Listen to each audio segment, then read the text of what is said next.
Hello guys, আসসালামু আলাইকুম। কেমন আছেন? আশা করি সবাই ভালো আছেন। আলম ভাই দ্বিতীয় বিয়ে করেছে। আলম ভাইয়ের দ্বিতীয় স্ত্রী কি বলে, এমন আলম ভাই কি বলে, একটু কথাগুলো শুনে যাবেন।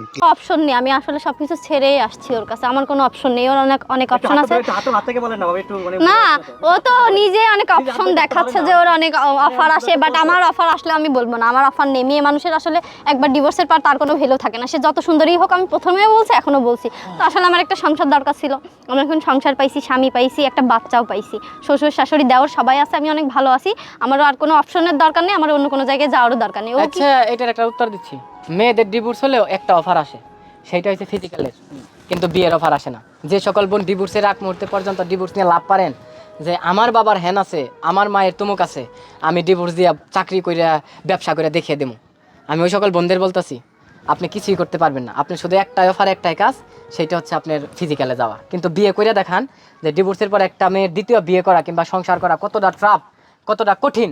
যে মেয়ে ডিভোর্স হওয়ার পর বিয়ে করছে একমাত্র ওই বোনটাই জানে। এই জন্যই বলবো যে ডিভোর্সি বোন এবং মেয়ে যারা আছে, আপনারা কখনোই অহংকার করে বড় বড় কখনো কথা বলবেন না। নমনীয়ভাবে স্বামী সংসারে গিয়ে সংসার করার চেষ্টা করবেন। আমাদের নিয়ে যারা ট্রোল করছেন তারা অয়েলের ওন মেশিন, মানে নিজের চরকায় তেল দেন, তারপরে পরে দেখেন নিজের পিছনে হাত দিয়ে দেখেন ময়লা আছে কিনা, তারপরে আমাদের বলবেন। আপনারা নিজেদের সংসার ঠিক রাখতে পারেন, আবার অন্যদের নিয়ে কথা বলেন। মেশিন কইছে এটার মানে কি আমি জানি না। মানে নিজের তেল নিজে মারেন না।